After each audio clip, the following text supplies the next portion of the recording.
Welcome sa Tagalog Manhwa Recap.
Master Sambit ng Formation Spirit nagtanong kung ano ang susunod nitong gagawin patungkol sa Divine Soul Blade. Sumagot si Chen Fan na ang suppressive power ng Divine Soul Blade ay hindi sapat, ngunit kaya pa naman itong magtagal sa loob ng kaunting panahon sapat hanggang sa makaisip siya ng paraan. Sa ngayon ay kailangan niya munang bumalik sa Great Jin Immortal Dynasty at sa Abandoned Star Realm, upang masiguro kung ang kanyang family ba at mga disciples ay ligtas. Lumipat ang eksena sa Cloud Immortal Palace ng Great Jin Dynasty kung saan maririnig ang boses na nagtatanong kung ano hindi pa rin ba nito aaminin na siya ay guilty, ngunit sumagot lang ang isa na no way. How dare you, tugon ni Yanzo. Umano'y ang Chu family nito ay nagsisipakatan sa mga foreign forces at binabalak na overthrow ang Great Jin Dynasty. Pinatay ang kanilang mga loyal na tao at winasak ang kanilang pundasyon tapos ngayon hindi pa rin ito aaminin na sila ay guilty. Ngunit sumagot lang si Lady Chu na si Chen Baekhyun ay ang siyang unang nag-assassinate sa dating ruler ng Great Jin Dynasty, inagaw ang trono, at umalis sa kanyang personal na rason nang walang anumang concern sa kung ano na ang nangyayari sa Great Jin Immortal Dynasty. Ang Chen family ay sakim sa kapangyarihan, sakim sa buhay ngunit takot sa kamatayan. Mas pipiliin pa ng mga itong pagmasdang isakripisyo ng iba ang kanilang buhay kaysa sa isakripisyo ang sariling buhay ng kanilang clan para sa kapakanan ng kapayapaan. Ang mga ito ay ang siyang tunay na sinners ng Great Jin Immortal Dynasty. O tugon ni Yanzo, so sinasabi nitong dapat na isakripisyo ng kanyang husband ang buhay ng kanyang sariling family upang ang Chu family lang nito ay maging aso ng 7 great cults. Ganoon daw ba? Ito ay napaka-stubborn, deserve nito ang kamatayan. Ang ganitong klaseng beach ay hindi dapat pa na mabuhay, dagdag ni Yanzo sabay bigay ng command kay Shu'er. Inangat ni Shu'er ang kanyang espada't nagsabing ang mga unfaithful at unrighteous na mga tao ay deserve ang kamatayan, nang biglang mararamdaman ang matinding pressure sa buong lugar. Sinabi ni Lady Chu na ang katapusan ng mga ito ay dumating na, sa itaas ay makikita ang pagdating ng hukbo ng 7 great sects ng Star Ocean. Hasambit ni Grandpa Chen, 7 great sects, hindi raw ba kaya na makikita ang pagbaba ng 7 individual?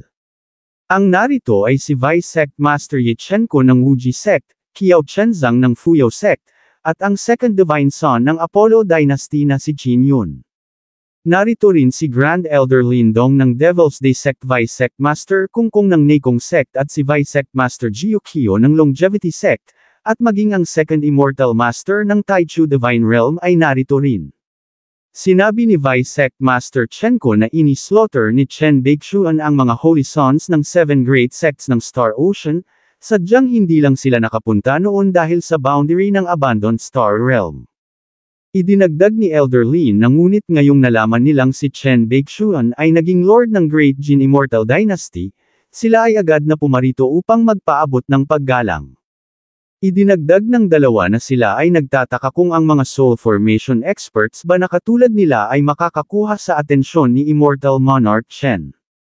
Ano sambit ni Yanzo, 7 mga soul formation cultivators, habang sinabi naman ni Lady Chu na siya ay nagtataka kung ilan sa mga Baekhyun cultivators na dinala ng mga ito rito ang makakasurvive. Paghawi ng shot ay makikitang bumagsak na ang isang Baekhyun disciple. Sinabi ni Vice Sect Master Chen Kun na huwag mag-alala ang mga ito dahil hindi sila kasing lupit ni Chen Baekhyun. 70% lang ang papatayin nila, hahayaan na nilang makatakas ang iba bilang pagpapaabot ng respeto at sinseridad kay Immortal Monarch Chen. Makikitang sumugod na ang dalawa habang sa kabilang banda, mapapansing si Ranran ay nahuli ni Immortal Master Taiji. Nagsabing originally ang babaeng ito ay ibinigay sa kanyang Divine Son upang maging concubine, kung kaya kukunin niya ito on behalf sa Taichu Divine Realm. Bumaling kay Ranran at pangising nagsabing sumama ito sa kanya at maging righteous na balo, in your dreams tugon ni Ranran.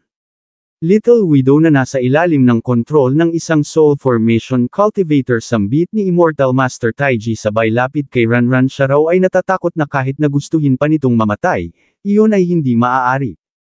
Nagtanong si Qin Yu kung nasaan si Chen Baixuan ano iyon daw ba ay hindi pa rin bumabalik, kung ganun saad ni Vice Sect Master Chen Kun patayin na lang nila ang mga aso nito upang maramdaman nun kung ano ang naramdaman nila noon nung namatay ang kanilang mga Holy Son.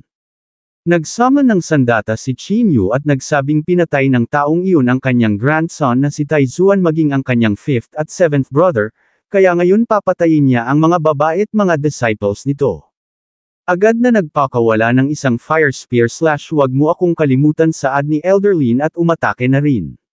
Hehe saad ni Immortal Master Taiji umano'y salamat sa pagbigay ng mga ito sa kanya sa Little Widow na ito kaya bilang pagpapakita ng pagpapasalamat, umatake siya sa pamamagitan ng pagbahing. Agad na nagcast ng protective formation si Grandpa Chen at Miss Zhong Yaoyao ganoon din si Shu sa kasamaang palad ito ay hindi umubra. Sinabi ni Qin Yu na sa ilalim ng mga soul formation cultivators ang mga ito ay mga hamak lang na langgam, gayunpaman natigilan siya nang marinig ang isang boses na nagsasabing sa ilalim niya ang mga ito ay mga hamak lang din na langgam. Mapag-aalamang ito pala ay si Chen Fan, agad na bumaba sa harap ni Yanzo. Husband sambit ni Yanzo makikita ang reaksyon ng iba, tumawa si Grandpa Chen umano'y ang dragon ng Chen family ay bumalik na.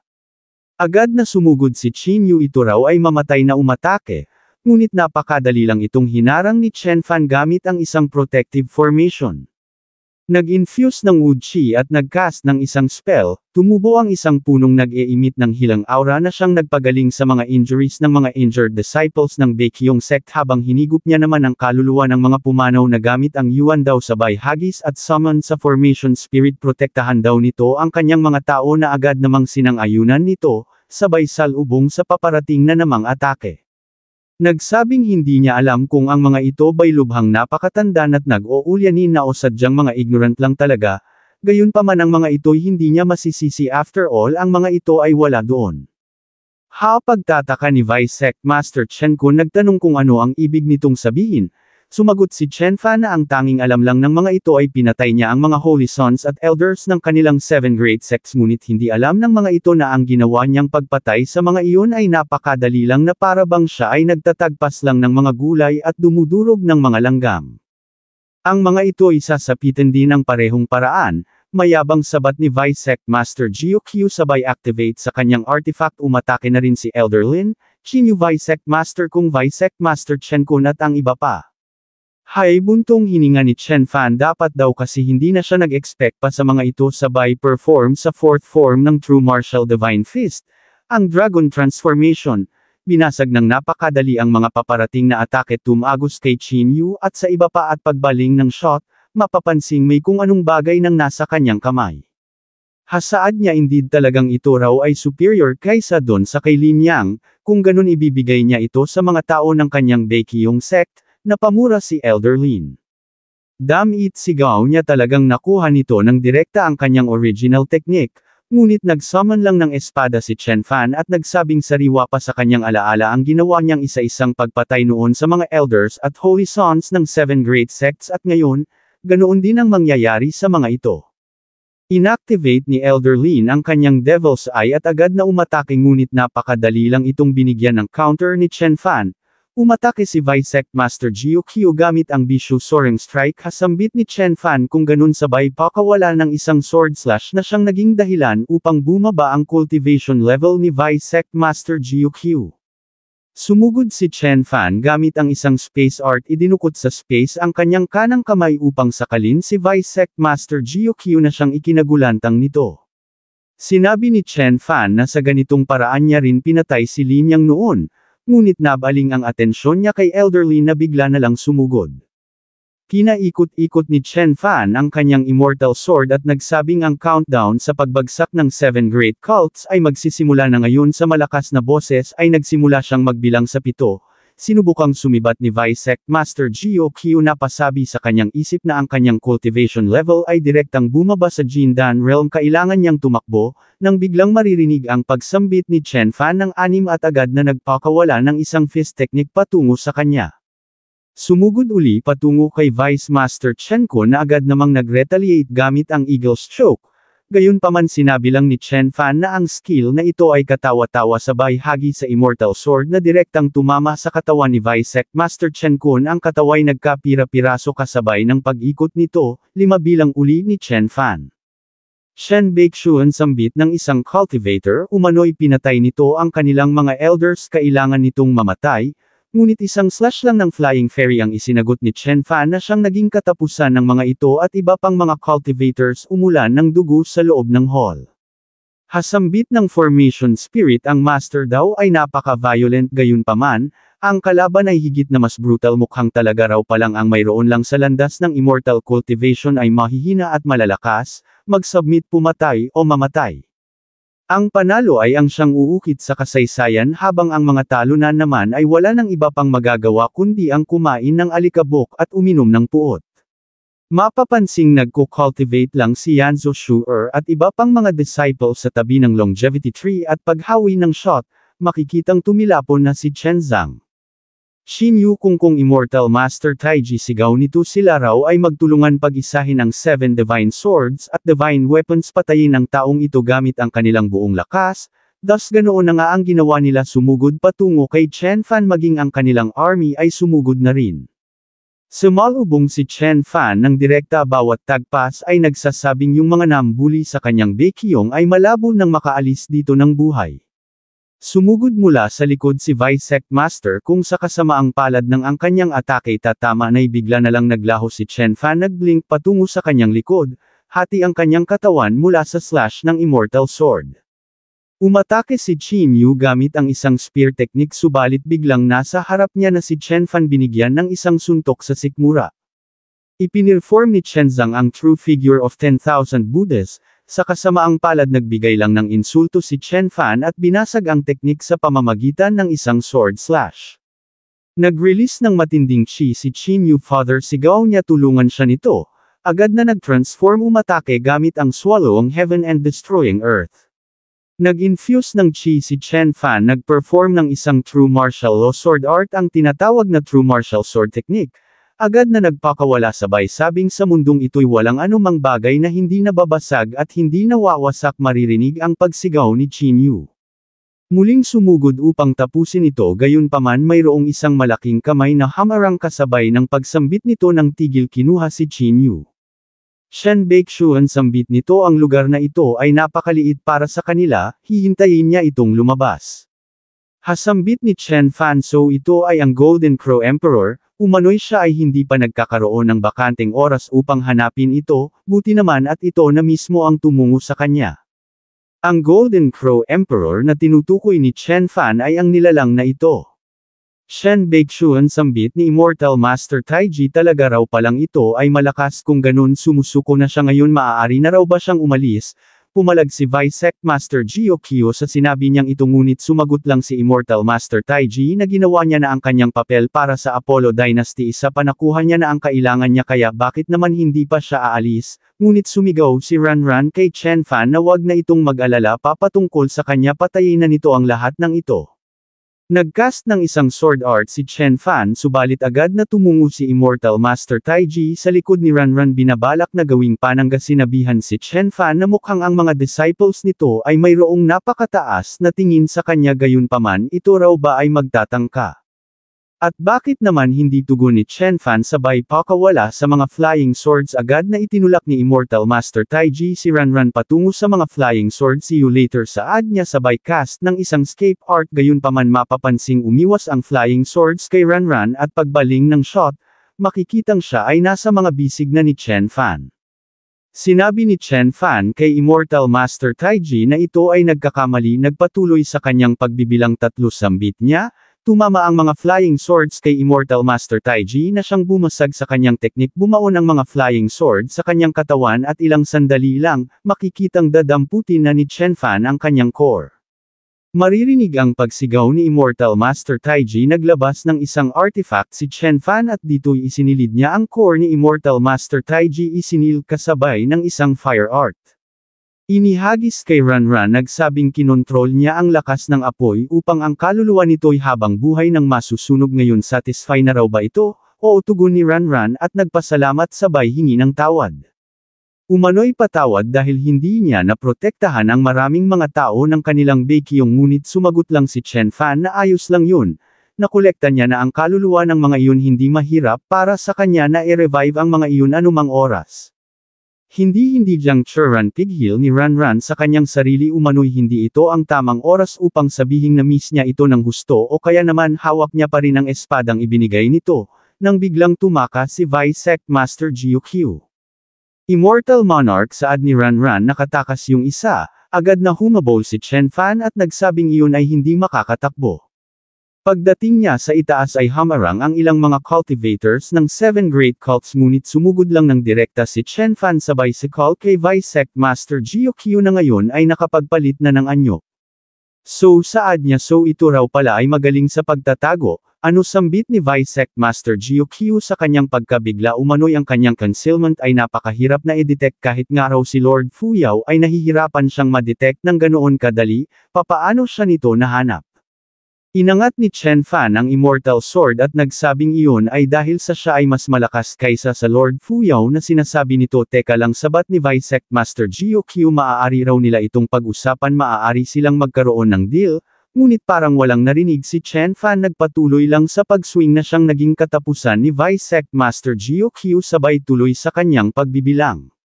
Bumaling si Chen Fan sa army ni Qin Yu, nagsabing ang mga aalis na ngayon din ay hindi niya papatayin, ngunit yung mga gustong mamatay, pagbibigyan niya ang kahilingan ng mga ito.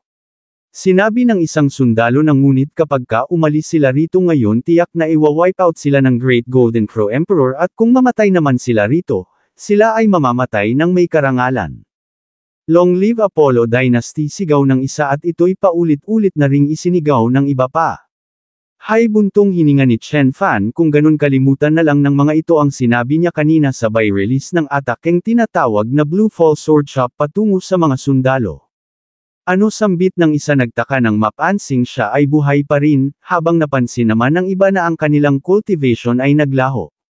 Zengan, tawag ni Chen Fan sa Formation Spirit. Yes Master, tugon nito't agad na lumitaw. Nagbigay ng utos si Chen Fan na ikulong ang mga ito at wag saktan. Sumagot si Zengan na ngunit ang kanyang kapangyarihan sa ngayon ay nasa mga 30% na lang. Nagsimula ng lumipad pababa si Chen Fan at nagsabing kahit na 1% lang ay sapat na. After all, ang mga ito ay wala ng cultivation, ang mga ito ngayon ay wala ng pinagkaiba sa mga mortal. Ilang sandali pa ay nakababa na si Chen Fan sa hall, naglakad kasabay ni Ranran, kung saan sumalubong sa kanila si Yanzo at Grandpa Chen, at iba pang mga disciples ng Baekhyong. Winelcome ni Yanzo at Grandpa Chen si Chen Fan, suot ang matinding aura ng kagalakan, habang sinabi naman ni Chen Fan kay Shu'er na ito ay nag-improve ng husto, mukhang ito ay hindi nag-slack off sa kanyang training. Ilang sandali pa ay dinala sa harap ni Chen Fan ni Miss Zhong Yaoyao at ng isa pang cultivator si Lady Chu. O, sambit ni Chen Fan, tingnan mo raw ang mga mata nito, tingnan mo ang stance nito.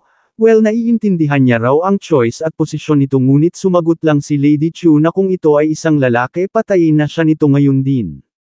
Sinabi ni Chen Fan na hindi siya sigurado kung ganoon ang gagawin niya, mukhang ito rin naman ay natatakot na gawin niya itong katulad nung regalong ibinigay niya kay Jiang Churan. Sumagot si Lady Chu na iniligtas siya nito noon nung unang pagdating nito rito sa Great Jin Dynasty, kaya ngayon patayin na siya nito nang maklear na ang lahat. Subalit sumagot lang si Chen Fan na hindi niya ito papatayin, hindi niya ito hahayaang mamatay, sabay cast ng isang spell patungo kay Lady Chu at idinagdag na gusto niyang ito ay patuloy na mabuhay. Napaluhod si Lady Chu na patanong kung bakit. Sumagot si Chen Fan na dahil sa ito ay mas natatakot na mawala sa kanya ang kanyang kapangyarihan kaysa sa mamatay. Gusto niyang titigan nito ang matangkad at maliwanag na hinaharap ng Great Jin Immortal Dynasty na ngayon wala ng anumang koneksyon sa kanya. ito ay habang buhay ng mabubuhay sa pagsisisit panghihinayang lumalabas na mukhang tinanggalan ng kapangyarihan ni Chen Fan si Lady Chu. Talagang napakalupit mo sambit ni Lady Chu ngunit tumalikod lang si Chen Fan at nagsimulang humakbang sinabihan ang dalawa na sila na ang bahala sa paglinis ng kalat dito pupuntahan niya ang iba pang mga kalaban na nasa itaas nang bigla siyang pinigilan ni Yanzo inilapat ang kamay sa balikat Immortal Monarch sambit nito. Well syempre tiyak na ito raw ay makakabalik ng matagumpay sa Jiang, don't worry lingon ni Chen Fan sabay dampi sa baba at angat sa mukha tinitigan sa mata na siyang nagpapula sa mga pisngi ni Yanzo, makikita ang reaksyon ng dalawa. Mula doon ay lumipad na paitaas si Chen Fan, at ilang sandali lang ay narating niya na ang kinaroroonan ni Qin Yu. Shen Baixuan sigaw nito o tugon ni Chen Fan ito raw ba ay hindi magpapasalamat sa kanya sa pagbibigay niya ng opportunity na maranasan nito ang pagmamahal ng isang ama, ngunit sumagot lang si Qin Yu na ito ay magbabayad sa kanyang kayabangan. Agad na nag-transform at lumipad paalis o sambit ni Chen Fan sinabi niya raw bang maaari itong umalis sabay atake gamit ang Hammer of the Sky subalit bigla itong hinarang ng isang malaking kamay at tinawag na insolent si Chen Fan. Gayunpaman sa kabila ng nangyari sumugod lang uli si Chen Fan patungo kay Qin Yu nagpakawala ng isang hanging cloud hand ngunit dinurog lang uli ito ng malaking kamay gayunpaman ay nagtakat na bigla si Qin Yu nang mapansin ang tali sa kanyang paa napasigaw si Qin Yu napatawag sa kanyang ama subalit hindi na gumalaw pa yung malaking kamay, naghagis uli ng tali si Chen Fan ipinulupot sa kanyang leeg at sinakian. Hindi mo ako maaaring patayin hindi mo ako mapapatay paulit-ulit na sigaw ni Qin Yu, o ganoon ba tugon ni Chen Fan sabay tagpa sa leeg, ipinagpatuloy ang kanyang pagbibilang.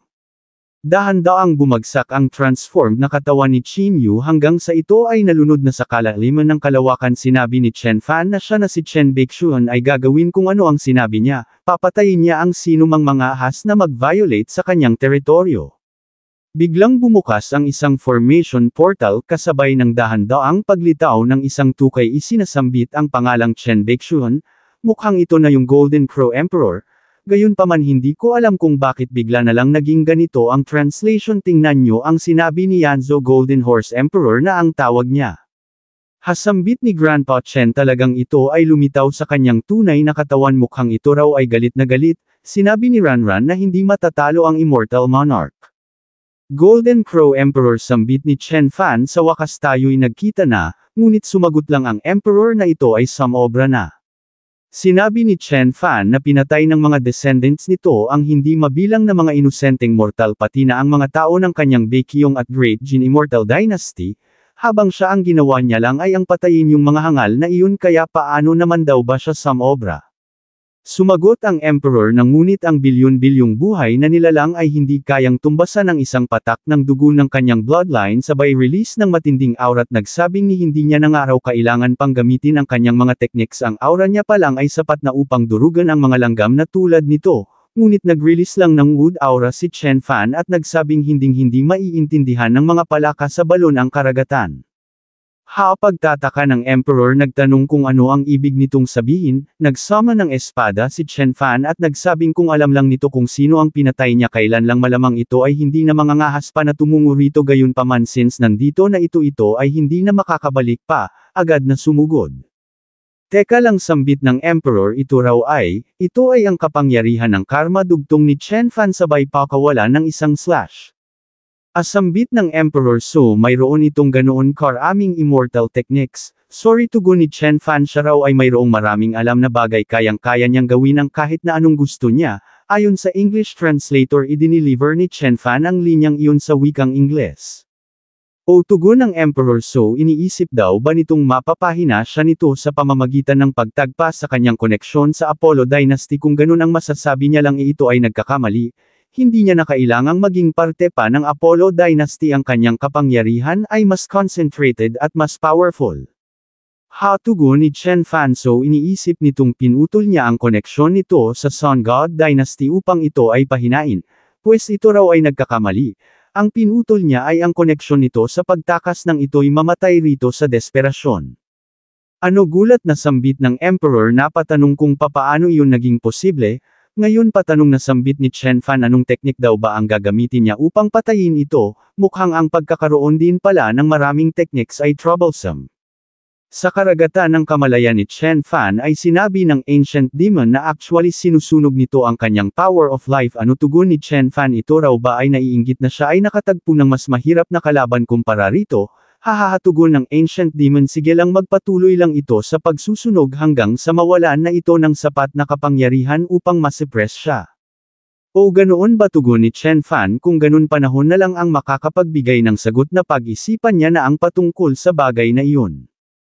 Inilabas ang Heavenly Furnace at nagsabing nung mahina pa ang kanyang kapangyarihan ay madalas niyang ginagamit ang kapangyarihan ng magic weapon na ito hanggang sa ito ay nagkaroon ng damage, at ngayon pagkatapos ng ilang taong restoration oras na upang ito ay muling lumabas sa liwanag ng araw. Sabay cast ng isang Divine Thunder Art, ipinirform ang teknik na tinawag niyang Real 5-Element Divine Thunder, agad na nagpakawala. Guard sambit ng Emperor bago tumama ang atake, isang matinding pagsabog ang naganap. Hasambit ni Grandpa Chen, sa ibaba iyon daw ay ang liwanag ng 5-Element Thunder, ito ay 10,000 beses na mas malakas kaysa sa original na patanong kung gaano na ba talaga kalakas ngayon si Chen Fan. Ngunit sabat ni Ranran, ngunit siya raw ay natatakot na hindi ganoon kadaling idil ang Golden Crow Emperor. So sambit ni Chen Fan sa itaas, so posible pala na i-reveal nito ang kanyang tunay na mukha. Sinabi ng Emperor na sa nagdaang libo-libong taon ito ay ang kauna-unahang pamwersa sa kanyang i-reveal ang kanyang tunay na katawan, ngunit Chen Baekshun, ito ay ang kanyang tunay na katawan at paano naman daw ba ito? Subalit nagtanong lang si Chen Fan kung gaano nito katagal na mami-maintain ang anyong ito sabay summon sa kanyang immortal sword, ito raw ay sapat na upang patayin ito. In-extend ang espada at nag-infuse ng Thunder Chi, agad na umatake. How garish, saad ng Emperor. Ang ibig sabihin ng garish ay makulat sabay summon ng isang artifact upang i-absorb ang paparating na atake, sabay sabing ang kataga ng hari bibigyan ng katuparan. Nagbigay ng ganitong tingin at nag-summon ng isang pluma. Nagsimulang magsulat kasabay ng pagbitaw sa mga katagang, ang mga katagay parang hangin, ito ay kalat. Ngayon turn na raw nito, gusto ng hari na ito ay mamatay. Sabay release sa kung anong bola ng apoy tumagos sa protective shield ni Chen Fan, tumama sa kanyang katawan, napasigaw, idinagdag ng Emperor na kailangan nitong mamatay. Mapapansing hindi na gumalaw pa si Chen Fan na bitawan ang kanyang immortal sword, bumagsak sa ibaba. Nag-alala ang dalawa, makikitang pinulot ni Zengan ang espada. Hahatawa ng Ancient Demon, ito raw ay wag mag-alala dahil pagkatapos nitong mamatay, gagamitin niya ang katawan nito upang ipaghiganti ang kamatayan nito. Nagcast ng yin-yang art si Chen Fan, sabay chant, binigkas ang mga sumusunod. Pumasok sa yin gamit ang kamatayan, pumasok sa yang gamit ang buhay. Hasaad ng Emperor, umano'y wala ng silbi kahit na mag-struggle pa ito, sabay pakawala ng parehong atake, umano'y ang hari ay muli maghuhasga. Nagpatuloy sa pagcast si Chen Fan, pinag-isa ang yin at yang upang harangin ang paparating na atake, makikita ang pagkabigla ng Emperor. Tinransform ni Chen Fan ang yin and yang energy, pinaghiwalay ang yin at yang ginawang mga tinik na tinawag niyang Thorns of Yin and Yang, inihagis patungo sa Emperor. Binuklat ng Emperor ang kanyang artifact, nag-perform ng isang teknik upang harangin ang paparating na mukhang nagawa niya naman, ngunit napamura. Ikaw ay mahusay, sambit ng Emperor kay Chen Fan, umano'y ang magawa nitong makipagsabayan sa kanya at magkaroon ng enlightenment sa ibang cultivation field sa kalagitnaan ng laban. Inaamin niya rong talagang iyon ay mahusay, gayunpaman wala nang susunod, sabay summon sa espadang tinawag niyang Emperor's Weapon. Agad na nagbitaw ng chant at release ng isang sword / binigyan ng command ni Chen Fan ang immortal sword na lumipad pabalik sa kanya, dineflect ang paparating na atake gamit ang Thunder Aura. Sabay perform uli sa 5-Element Thunder Sword, pinag-isa ang espada at kanyang katawan, umatake, tumama ng direkta sa Emperor. Bumalik na si Chen Fan sa dati niyang anyo, sinabi ng Emperor na hindi niya naiintindihan kung bakit ganito ito kalakas, napabulwak ng dugo, dahan-daang bumagsak, humiwalay ang kanyang core mula sa kanyang katawan. Agad na nagcast ng isang teknik si Chen Fan upang hulihin ang core ng Emperor at paghawi ng shot, makikitang ang core ng Emperor ay nasa loob na ng isang hola. Sinabi ng Emperor na ito ay ruthless nung pinatay nito ang kanyang mga anak tapos ngayon binabalak siya nitong kulong at torture. Sumagot si Chen Fan na wala siyang ganoon kasamang taste sa Jiang, ngunit sinabi lang ng Emperor na isang napakalaking pagkakamali ang ginawa nitong hindi pagpatay sa kanya. Nagcast ng isang spell si Chen Fan upang ilagay sa kanyang space storage ang hola nang bigla siyang nakaramdam ng pagkahilo na wala ng malay, dahan-daang bumagsak. Immortal Monarch sigaw ni Ranran agad na lumipad si Yanzo upang saluhin si Chen Fan. Immortal Monarch saad niya umano'y salamat sa hard work nito. Makalipas ang ilang araw ay lumipat ang eksena sa loob ng isang silid, kung saan kasalukuyang naroroon ang walang malay na si Chen Fan. Sinabi ni Yanzo kay Miss Zhong Yaoyao na 3 araw na itong tumutugtog ng walang tulog, magpahinga na raw muna ito. Sa kusina'y mayroon ng nakahandang rich at delicious na meal na mayroong kakayahang mag-restore ng spirit, ngunit ayos lang din daw naman kung gusto nitong mag-take na lang ng pills upang ma-restore ang kanyang lakas. Sumagot si Miss Zhong Yaoyao na ayos lang siya raw ay hindi nakakaramdam ng pagod. Subalit sinabi ni Yanzo na wag nitong isipin ang idea na saktan ang kanyang sarili upang mailigtas lang ang Immortal Monarch, dahil ito ay magdudulot lang ng trouble sa Immortal Monarch kapag nagising na ito. Alright, tugon ni Miss Zhong Yaoyao sabay tayo kung ganun aabalahin niya ito. Ngunit nagtanong lang si Yanzo kung nagbibiro ba ito, anong pinagsasasabi nitong abala, siya ay ang asawa ni Chen Fan kaya natural lang na alagaan niya ito. Hatugon ni Miss Zhong Yaoyao kung ganun sino yung asawang hinahanap ni Immortal Monarch Chen at all cost sa kalaliman ng sentro ng universo, hindi umimik si Yanzo. Well, dagdag ni Miss Zhong Yaoyao kung ganun mauuna na siya. Umupo si Yanzo, sinabihan si Chen Fan na wag mag-alala dahil alam niya ang kanyang lugar nung in-acknowledge siya nito noon bilang kanyang babae at pinaupo sa trono bilang head ng Lu family at lord ng Kunshu realm. Yamakap at idinagdag na ang naibigay nito sa kanya ay sapat na siya ay kontento na, siya ay hindi nagsiselos kay Qiyong, alam niyang siya ay hindi qualified na magselos nang biglang sumabat ang Ancient Demon, nagtanong kung bakit naman hindi ito magsiselos. Napa-flinch si Yanzo, napatayo, napatanong kung sino ito, ang pangahas naman daw nitong mag-invade sa silid ng Immortal Monarch. O no, dagdag niya sa kanyang isip, mukhang ito raw ay isang kalabang mayroong kakayahang mag-invade ng hindi namamalayan sa Cloud Heavenly Palace. Napatanong sa kanyang sarili kung magagawa niya bang maprotektahan ang Immortal Monarch, nang biglang sumagot ang Ancient Demon na nandito lang siya banda rito, hindi niya ito sasaktan, tutulungan niya ito. Napatingin si Yanzo kay Chen Fan, nagtaka ano ang boses daw ba na ito ay nagmumula sa spirit ni Chen Fan. Immortal Monarch sambit niya, nagtanong kung ano ang nangyayari, ano ang problema, sumagot ang Ancient Demon na sa kasalukuyay ino-occupy ang katawan ni Chen Fan. Sinabihan si Yanzo na ito ay hindi mahal ni Chen Baixuan kaya tutulungan niya ito, narito siya upang tulungan itong mahalin ni Chen Baixuan.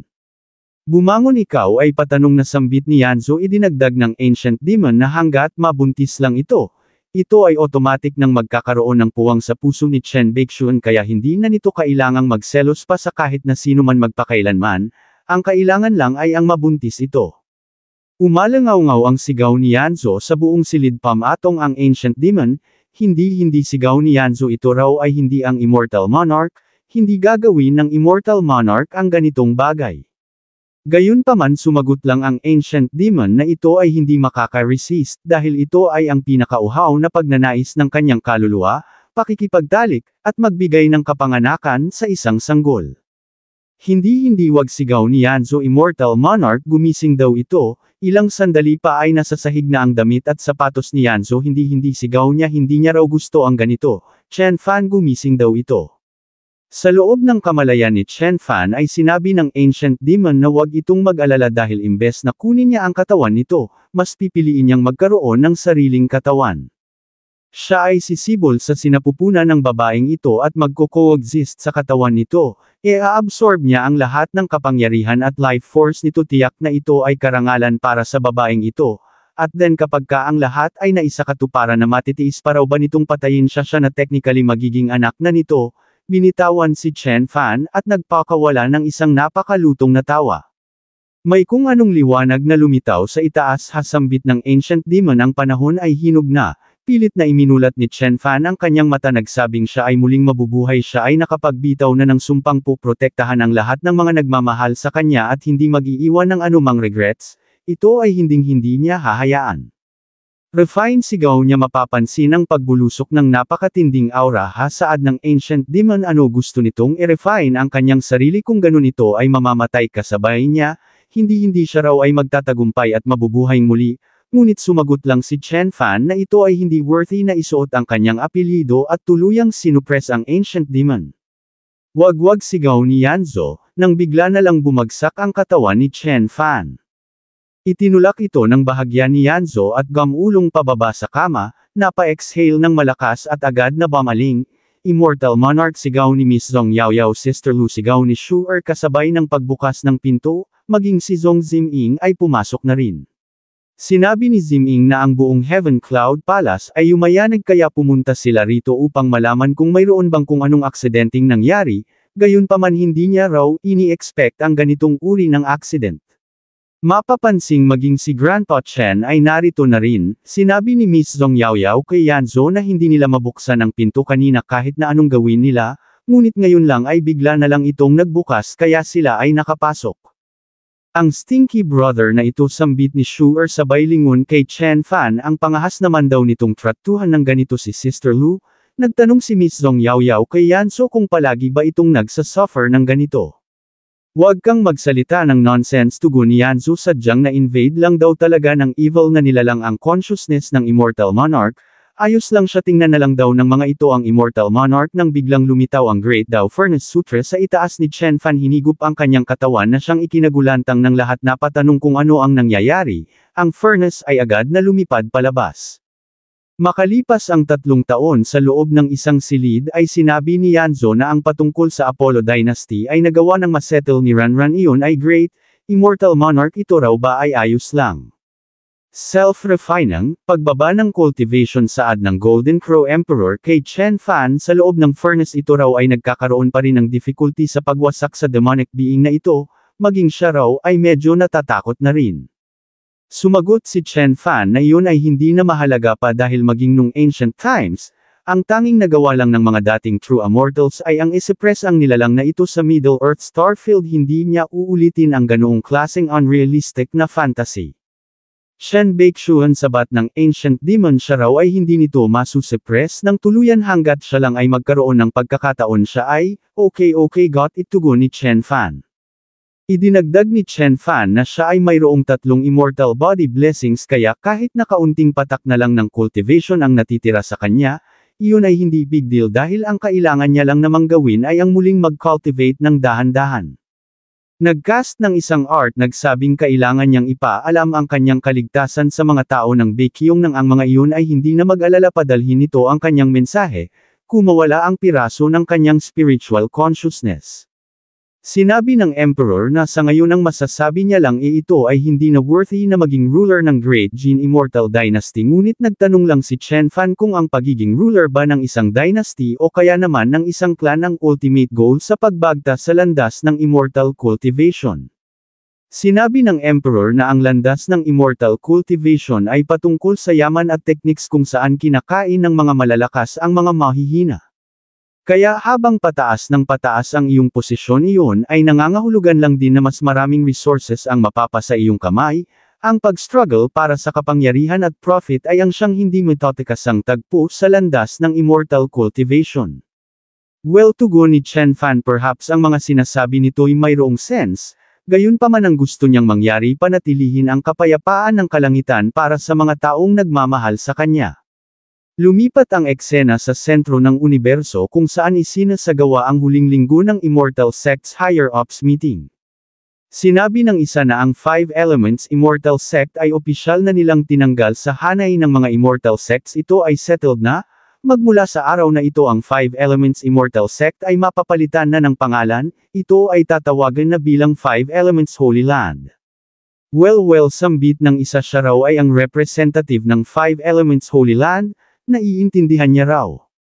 Sa wakas sambit ni Chi Zulia ng mahaba't mabahong meeting na ito ay magtatapos na. Anong magtatapos pa, tanong na sabat ni Elder Liu umano'y ang mga ito'y tumakbo mula sa battle na nagdulot upang magtamo ng matinding injury ang kanilang sect master, at hindi mabilang na kamatayan at injuries ng kanilang mga elite disciples kaya walang makakaalis dito ng walang maayos na paliwanag. Sarcastic na sabat ni Elder Yin, nagsabing yung great cultivator ng true martial immortal sect ng mga ito ay nakipaglaban hanggang sa halos maglaho na ang Five Elements immortal sect. Ito ay nakakuha ng hindi mabilang na mga resources, bukod pa dun ninakaw nito ang results ng immortal army at ang benefits sa pagsil sa ancient demon ay napunta rin sa taong iyon, yet ngayon mayroon pa itong nerve na magsalita ng ganito rito. Mapapansing tuluyan ang na-reconstruct ni Vice Sect Master Tian ang kanyang physical na katawan. Sinabi kay Elder Liu na maging ang buong Immortal Army ay muntik nang ma-wipe out, hindi lang ang sekta nito ang nagkaroon ng loss. Amit haba sabat ng isang sect master, nagsabing natural lang para sa mga sektang magkaroon ng friction at since ang ancient demon ay nagawa ng masil, hindi na kailangan pang sila'y magpatuloy sa bangayan, kailangang tapusin na nila ang dispute na ito. Hindi umimik ang sect master ng spiritual sword immortal sect. Tama, dagdag ni Long Shuzu, itigil na raw nila ito rito, tumigil na raw sila sa pagtatalo at wag mag-away-away. Damn you all, sigaw ni Elder Liu sabay infuse ng chi. Damn it, dagdag niya sa kanyang isip, kung hindi lang daw sana nagcast ng isang spell na puwersahang nagpapakalma sa kanya ang sect master, ini-slaughter niya na ang lahat ng mga ito. Tumalikod, nagsimulang humakbang paalis, nagsabing mas maiging tingnan ng mga ito kung saan sila maglalakad sa hinaharap ng ang mga ito'y hindi mahulog sa butas, at gumastos para sa kanilang libing.